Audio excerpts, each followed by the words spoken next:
अस्सलाम वालेकुम नाज़रीन, ग्लोबल राउंड अप सां गॾु मां आहियां तव्हांजी मेज़बान साइमा वहाब। नाज़रीन, जीअं त तव्हांखे ख़बर आहे, ग्लोबल राउंड अप जे ज़रिए असां मजमूई तौर ते जेको गुज़िरियल हफ़्तो आहे उन में जेके सियासी, मुआशी या इक़्तिसादी जेके तब्दीलियूं अचनि थियूं मजमूई तौर ते सॼी दुनिया में, उन्हनि जेके उन जा मुख़्तलिफ़ पहलू आहिनि उन्हनि खे डिस्कस कंदा आहियूं। अॼोके प्रोग्राम में जेके मौज़ू शामिल हूंदा उनमें सभ खां पहिरीं असां ज़िक्र कंदासीं आलमी सियासी मंज़रनामे में जेके पनामा लीक्स जा छिरकाईंदड़ इंकशाफ साम्हूं आया आहिनि उन हवाले सां मुख़्तलिफ़ तज्ज़िया ऐं उन जा जेके मुख़्तलिफ़ पहलू आहिनि उन्हनि खे बि डिस्कस कंदासीं। गॾोगॾु प्रोग्राम में शामिल हूंदो वज़ीर आज़म आइसलैंड जे वज़ीर आज़म पारां जेको इस्तीफ़ा ॾिनो वियो आहे उन हवाले सां प्रोग्राम में रिपोर्ट शामिल हूंदी। गॾोगॾु तालिबान अॻुवान जेके आहिनि उहे हिकिड़े नाले ते उन्हनि इतफ़ाक़ कयो आहे, इन हवाले सां प्रोग्राम में रिपोर्ट शामिल कंदासीं। गॾोगॾु आलमी बैंक पारां माहौलियाती जेके तब्दीलियूं आहिनि समूरी दुनिया में उन ते जेके असर थियनि था उन हवाले सां बि प्रोग्राम में ज़िक्र कंदासीं। ऐं नाज़रीन, हाणे सभ खां पहिरीं ज़िक्र कंदासीं आलमी सियासी मंज़रनामे में पनामा लीक्स जे छिरकाईंदड़ इंकशाफनि जो। नाज़रीन, पनामा लीक्स जे इंकशाफनि खां पोइ मजमूई तौर ते जेका आलमी सियासत आहे उनमें असांखे तब्दीलियूं नज़र अचनि पियूं। पनामा लीक्स जे पोयां आख़िर कहिड़ो मंज़रनामो आहे इन समूरी सूरत हाल ते, ऐं गॾोगॾु जेके सियासी पार्टियुनि पारां जेके कोशिशूं हिन वक़्तु हलंदड़ आहिनि पंहिंजी सियासी साख बचाइण लाइ, उन हवाले सां प्रोग्राम में हिकु अहम रिपोर्ट शामिल कंदासीं।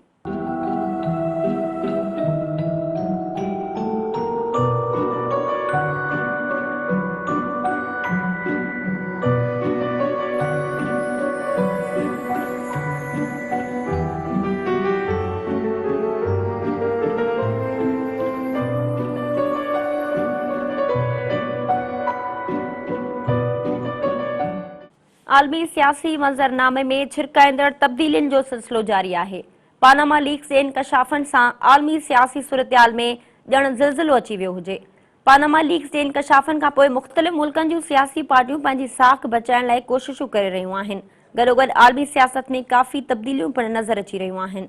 समूरी दुनिया में हंगामो मचाईंदड़ पनामा लीक्स ते तहक़ीक़ूं ऐं गैर मुल्की ऑफशोर सनतुनि खे शफ़ाफ़ बणाइण लाइ पनामा जी हुकूमत आलमी कमीशन ठाहिण जो फ़ैसिलो कयो आहे। पनामा जे सदर कार्लोस वरेला जो चवणु हो त लॉ कंपनी मोसाक फोनिक्स जा किरोड़े दस्तावेज़ मंज़रिआम ते अचण खां पोइ अहिड़ो क़दम खणण जो ऐलान कयो वियो। सरकारी टीवी ते ख़िताब कंदे संदसि चवणु हो त पनामा इंकशाफनि जे हवाले सां ॿियनि मुल्कनि सां गॾिजी कमु कयो वेंदो ऐं घरू वज़ीर जी मदद सां हुकूमत मुल्की तोड़े आलमी माहिरनि ते ॿधल हिकु आज़ादु कमीशन ठाहियो वेंदो। संदसि चवणु हो त इहो कमीशन कमु करण जे तरीक़ेकार जी जाच समेत गॾियल तौर ते अहिड़ियूं तजवीज़ूं ॾींदो जिन जे ज़रिए मालियाती ऐं क़ानूनी निज़ाम में शफ़ाफ़त खे यकीनी बणाइण लाइ क़दम खणी सघजनि। लॉ कंपनी मोसाक फोनिक्स का दावा कई आहे त संदन इदारो हैकिंग जो निशानो बणियो आहे।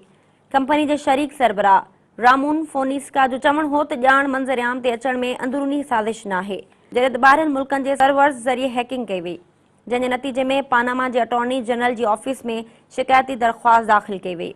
पनामा लीक्स जे इंकशाफनि में आलमी सियासी शख़्सियतुनि जी गिरफ़्त ॾींहों ॾींहुं मज़बूत थींदी पई वञे, जंहिं सबबि आइसलैंड जे वज़ीर आज़म पारां इस्तीफ़ा ॾियण जो ऐलान कयो वियो। गॾोगॾु मुल्क में आम चूंडुनि जो पिणु इशारो ॾिनो। तंहिं समेत रूसी सदर व्लादिमीर पुतिन पनामा लीक्स बाबति मथसि लॻायल इल्ज़ामनि खे रद्द कयो आहे। पर ॾेई ख़बर इदारे मूजिबि रूसी सदर अहिड़नि इंकशाफनि खे साज़िश करार ॾिनो आहे। संदसि चवणु हो त रूस मुख़ालिफ़ धुरियूं मुल्क खे गैर मुस्तक़िम करणु चाहिनि थियूं। संदसि चवणो त जिन अंसरनि जी ॻाल्हि लीक्स में कई हुई अहिड़ा के बि अंसर वजूद नथा रखनि।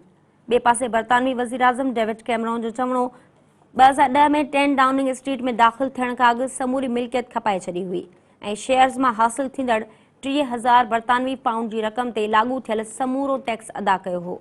इन सूरतहाल में लेबर पार्टी जो चवणु हो त डेविड कैमरॉन पारां पंहिंजे वालिद जी ऑफशोर कंपनी में हिसेदारी रखण जे इंकशाफ खां पोइ हू पंहिंजो एतमाद विञाए चुको आहे। लेबर पार्टी जे अॻवान टॉम वॉटसन जो चवणु हो त वज़ीर आज़म अहिड़नि मनसूबनि ज़रिए सरमायादारी कंदड़नि खे इख़लाक़ी तौर ते ग़लति करार ॾिनो हो। इन सूरतहाल ते कारोबार जे वज़ीर निक बोल्स जो चवणो त वज़ीर आज़म खे अहिड़नि इंकशाफनि खां पोइ पंहिंजी सरमायादारी जा तफ़सील ज़ाहिर करण सां गॾोगॾु क़ौम खे एतमाद में वठणु घुरिजे। हा, संदसि चवणो त खेनि उमेद आहे त वज़ीर आज़म समूरा टैक्स अदा कया हूंदा। निक बोल्स जो चवणो त टैक्स चोरी हिकु ख़ौफ़नाक शइ आहे ऐं इन ॾिस में बरतानिया जे कानून तहत वज़ीर आज़म खे टैक्स अदा करणु घुरिजनि। अहिड़नि इंकशाफनि जे मंज़रिआम ते अचण खां पोइ डेविड कैमरॉन जो चवणो त हुन वटि लिकाइण लाइ कुझु बि नाहे ऐं खेसि पंहिंजे वालिद ते फ़ख़्रु आहे ऐं हू इन तज़लील खे बर्दाश्त नथो करे सघे। जॾहिं त पनामा लीक्स जी अहिड़ियुनि हक़ीक़तुनि खां पोइ कैलफर्ट जी गाड़ी हिकु लिखणी में पानामा लीक्स पुठियां रूसी सदर प्यूटन खे ज़िम्मेवार करार ॾिनो आहे। कैलफर्ट पंहिंजी हिकु लिखणी में लिखियो आहे त पानामा लीक्स में लॻायल इल्ज़ामनि में प्यूटन खे सिधी रीति मुलविस न ॾेखारियो वियो आहे ऐं प्यूटन ते पानामा लीक्स में अॻ जी भेट में हल्का इल्ज़ाम लॻाया विया आहिनि, जिन में प्यूटन जी अॻ में ज़ाहिर थियल मिल्कियत बाबति पहिरीं दावा 20 बिलियन, तंहिंखां पोइ 40, 67 ऐं पोइ 100 बिलियन डॉलर मिल्कियत ॾेखारी वई हुई, जॾहिं त पानामा पेपर्स में प्यूटन जी 2 बिलियन डॉलर्स खां वधीक रक़म न ॾेखारी वई आहे, जेका पिणु प्यूटन जी न पर संदसि दोस्तनि जी ॾेखारी वई आहे। पानामा लीक्स पुठियां वधीक कहिड़ा राज़ आहिनि, उन्हनि तां परदो त ईंदड़ वक़्त में ई खजंदो, पर हिन वक़्त जी पेशरफ़्त उहा आहे त दुनिया जे केतिरनि ई मुल्कनि में पानामा लीक्स पेपरनि जे करे बड़धक मतल आहे।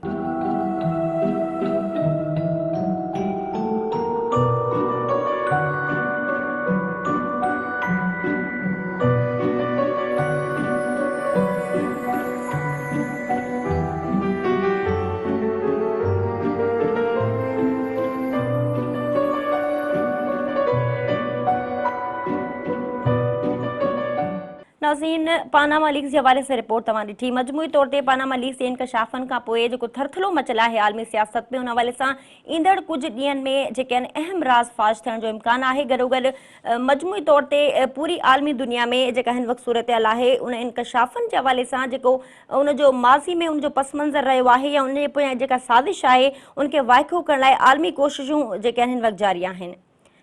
ऐं नाज़रीन, हाणे प्रोग्राम में ज़िक्र कंदासीं पानामा लीक्स जे हवाले सां हिकु ॿी अहम रिपोर्ट, जंहिंमें आइसलैंड जे वज़ीर आज़म पारां इस्तीफ़ा ॾियण जो जेको ऐलान उहो साम्हूं आयो आहे। नाज़रीन, पानामा लीक्स जे अहम छिरकाईंदड़ इंकशाफनि खां पोइ आइसलैंड जे वज़ीर आज़म इस्तीफ़ा ॾियण जो ऐलान कयो। गॾोगॾु उन सदर खे दरख़्वास्त कई त जेका पार्लियामेंट आहे उनखे टोड़े करे नयुनि चूंडनि जो ऐलान कयो वञे। उनखां पोइ नाज़रीन नए वज़ीर आज़म खे बि नामज़द कयो वियो आहे। जॾहिं आइसलैंड जे इस्तीफ़ा ॾींदड़ वज़ीर आज़म जो चवणु आहे त हू जेका उनजी माज़ी में जेका 3 सालनि खां उनजी कारकर्दगी रही आहे उनखे जारी रखंदा।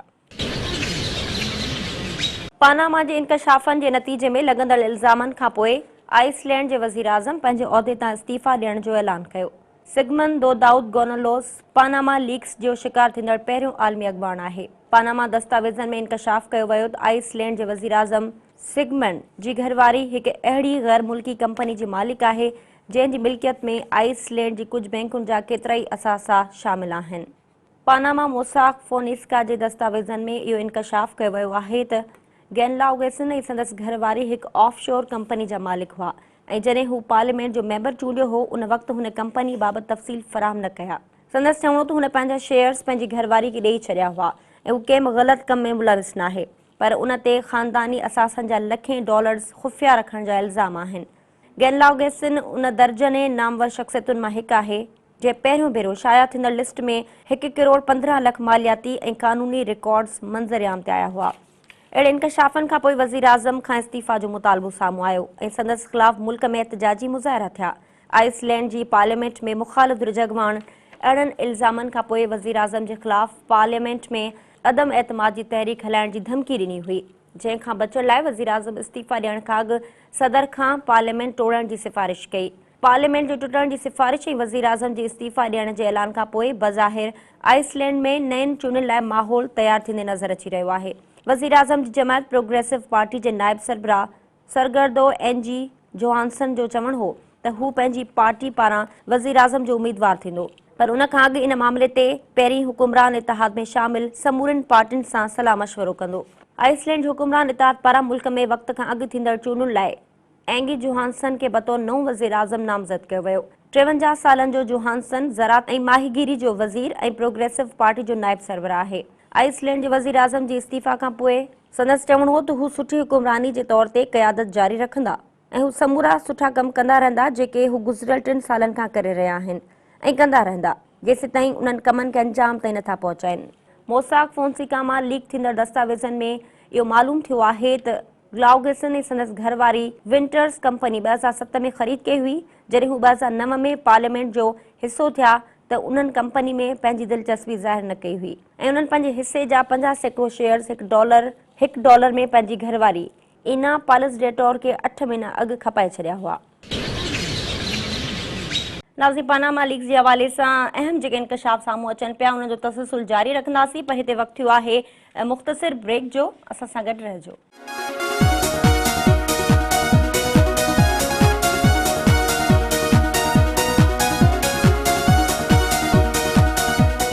नाज़रीन, प्रोग्राम में तव्हां सभिनी खे हिकु भेरो ॿीहर भली कार चवंदासीं। हाणे प्रोग्राम में ज़िक्र कंदासीं तालिबान जे हवाले सां।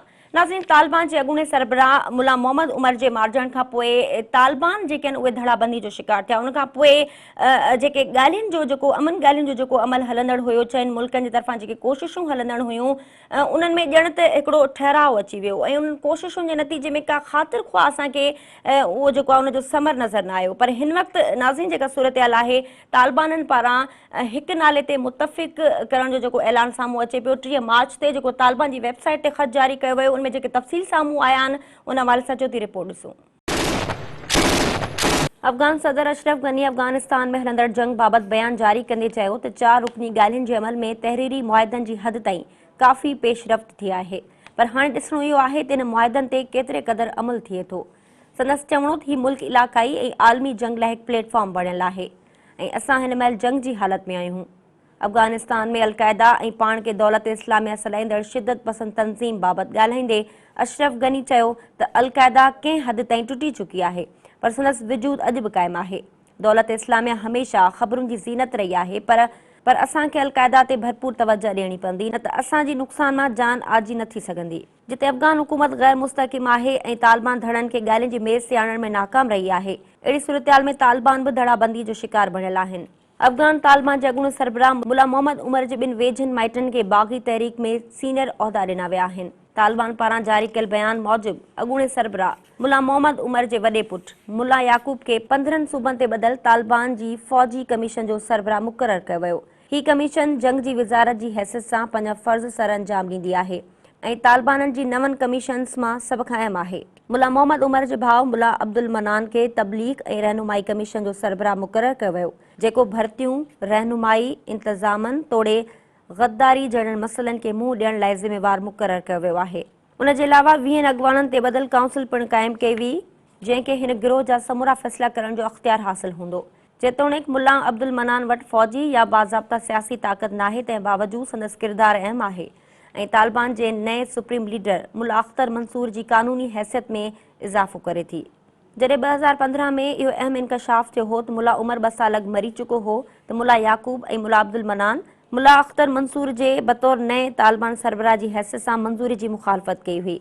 अफ़गान तालिबान जे केतिरनि ई अहम अॻवाननि पिणु मुला मंसूर जी सरबराही जी सख़्तु मुखालफ़त कई हुई। हीउ समूरा तालिबान मुला उमर जे ख़ानदान जे झंडे हेठि अॻियां वधण ऐं नए सरबराह जी हैसियत में मुला याकूब खे बतौर नओं सरबराह मुक़ररु करणु चाहिनि पिया ऐं केतिरनि ई हफ़्तनि जी ॻाल्हियुनि खां पोइ ॿिन्ही ग्रुपनि मुला मंसूर जी क़यादत खे तस्लीम करण जो बयान जारी कयो।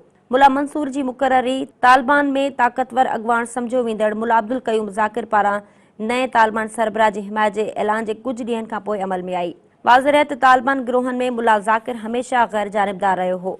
मुला ज़ाकिर तालिबान जे सभ खां वधीक ताक़तवर फ़ौजी कमांडोज़ मां हिकु आहे। ग्वांटानामो बे जेल मां आज़ादी खां पोइ हू तालिबान जी फ़ौजी कमीशन जे सरबराह जी हैसियत में फ़र्ज़ सर अंजाम ॾींदो रहियो आहे। पर 30 मार्च ते तालिबान पारां हिकु ख़त जारी कयो वियो, जेको तालिबान जी वेबसाइट ते पिणु जारी कयो वियो। उन ख़त ते मुला ज़ाकिर जी पिणु सही थियल हुई, जंहिंमें हुन चयो त संदसि समूरा ख़दशा ख़तमु थी चुका आहिनि ऐं हाणे हू मुला अख्तर मंसूर जी बैत करे थो। यादि रहे त तालिबान जी बुनियादु रखंदड़ मुला उमर जे वेझे माइटनि मां कुझु अहम उहिदनि ते मुक़ररी ऐं मुला ज़ाकिर जहिड़नि ताक़तवर कमांडोज़ पारां मुला अख्तर मंसूर सां वफ़ादारी जे कसम खणण खां पोइ तालिबान गिरोहनि अंदरि पैदा थींदड़ छिकताण ख़तमु थी चुकी आहे ऐं इन सां मुला मंसूर जी पोज़ीशन पिणु मज़बूत थी आहे, जेको मुला उमर जे मारिजण खां पोइ 2 सालनि खां तालिबाननि जी रहनुमाई करे रहियो हो।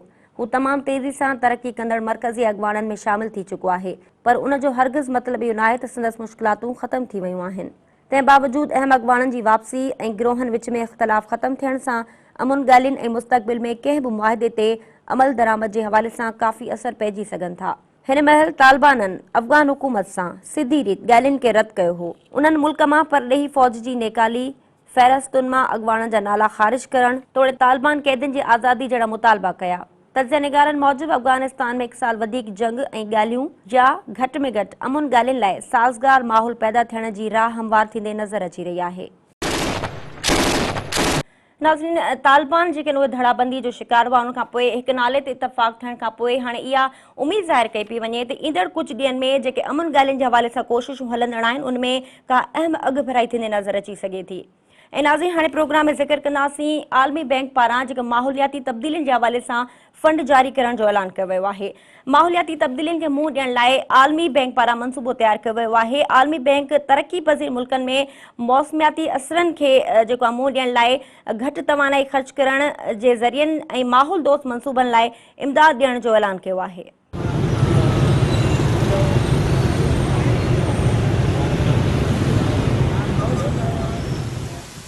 माहौलियाती तब्दीलियुनि खे मुंहुं ॾियण लाइ आलमी बैंक पारां मंसूबो तयारु कयो वियो आहे। आलमी बैंक तरक़ी पज़ीर मुल्कनि में मौसमियाती असरनि खे घटि करण लाइ तवानाई जे घटि खपत जे ज़रियनि तोड़े माहौल दोस्त मंसूबनि लाइ इमदाद ॾियण जो ऐलान कयो आहे। आलमी बैंक जो चवणु हो त हू साल 2020 ताईं इन मद में $3.50 करोड़ फंड जारी कया वेंदा। आलमी बैंक जे सदर जिम योंग जारी कयल बयान में चयो त पेरिस में माहौलियाती तब्दीलियुनि जे मुआहदे खां पोइ ज़रूरी हो त ईंदड़ नस्लुनि लाइ ज़मीनी गिरह खे महफ़ूज़ बणाइण लाइ गैर मामूली कदम खणणा पवंदा। संदसि चवणो त कार्बन तवानाई में घटिताई, माहौल दोस्त तवानाई जे ज़रियनि तोड़े शहरी आबादी जे थींदड़ इज़ाफ़े खे नज़र में रखंदे शहरनि जी तामीर लाइ मुल्कनि जी मदद करण लाइ अॻिते वधी रहिया आहिनि। तंहिंखां सवाइ मुआहदे में मुख़्तलिफ़ तजवीज़ुनि ते पिणु गौर कयो वियो, जंहिंमें माहौल दोस्त तवानाई जी मुंतक़िली समेत मुख़्तलिफ़ तजवीज़ुनि लाइ ईंदड़ 5 सालनि में इमदादी रक़म में 4% वाध जी तजवीज़ पिणु शामिल आहे।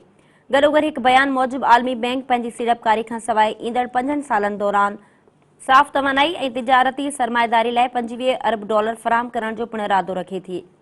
निजी शोबे लाइ ख़िदमतूं सरअंजाम ॾींदड़ आलमी बैंक जी हिकु शाख़ इंटरनेशनल कॉर्पोरेशन इन मंसूबे जी तरक़ी तोड़े वाध वेझ लाइ पंहिंजी सालियानी सरमाएदारी जी हद $2.20 करोड़ जी रक़म में वाध करे $3.50 करोड़ करण जी मंज़ूरी ॾिनी आहे। इंटरनेशनल कॉर्पोरेशन इन मंसूबे जी तरक़ी तोड़े वाध वेझ लाइ पंहिंजी सालियानी सरमाएदारी जी हद $2.20 करोड़ जी रक़म में वाध कदे $3.50 करोड़ करण जी मंज़ूरी ॾिनी। इन मुआहदे तहत 2020 ताईं 30 गीगावाट ताईं तवानाई सां 15 करोड़ घरनि खे बिजली फ़राहम कई वेंदी। गुज़िरियल साल दिसंबर में गॾियल क़ौमुनि जे इंतज़ामनि हेठि पेरिस में थियल माहौलियाती इजलास जे मुआहदे तहत आलमी ग्रिड में 30 गीगावाट क़ाबिले इस्तेमाल तवानाई खे शामिल करण ते रज़ामंदी ज़ाहिर कई वई हुई, जंहिं मंसूबनि जे मुकमल थियण लाइ फंडनि जी पिणु ज़रूरत आहे। वाज़ेह रहे त अमरीकी सुप्रीम कोर्ट अमरीकी सदर बराक ओबामा पारां बिजली घरनि मां ख़ारिज थींदड़ कार्बन डाइऑक्साइड खे रेगुलेट करण जे मंसूबे ते अमल दरामद रोके छॾियो हो। कार्बन जे इस्तेमाल में घटिताई बाबति इन मंसूबे ख़िलाफ़ 27 रियासतुनि ऐं यूटिलिटीज़ पारां इन मंसूबे ते अमल दरामद रोकण लाइ अदालत जो दर खड़कायो वियो, जंहिं जे फ़ैसिले तहत अपील कोर्ट इन मंसूबे खे ख़ारिज कयो। अदालती फ़ैसिले मूजिबि समूरनि दरख़्वास्तुनि जे फ़ैसिले ताईं मंसूबे जी अमलदारी खे रोकण जो फ़ैसिलो ॾिनो वियो। इन मंसूबे तहत अमरीकी रियासतूं कार्बन जे इस्तेमाल में घटिताई जे हवाले सां खेनि पंहिंजा मुक़ररु थियल मंसूबा हलंदड़ साल सेप्टेम्बर ताईं मुकमल करणा हुआ, जेके अदालती फ़ैसिले खां पोइ नामुमकिन बणियल आहिनि। हिकु तरफ़ आलमी बैंक पारां माहौलियाती तब्दीलियुनि खे मुंहुं ॾियण लाइ मंसूबो तयारु कयो वियो आहे त जीअं ज़मीनी गिरह खे मौसमियाती ख़तरनि खां बचाए सघिजे, जंहिंजी मद में $3.50 करोड़ इमदाद पिणु ॾिनी वेंदी। अहिड़ियुनि हाकारी कोशिशुनि जे नतीजे में अमरीकी सुप्रीम कोर्ट जे अहिड़े फ़ैसिले सां अमरीका खे पिणु मौसमियाती ख़तरनि जे बचाव लाइ अहम क़दम खणण जी ज़रूरत आहे।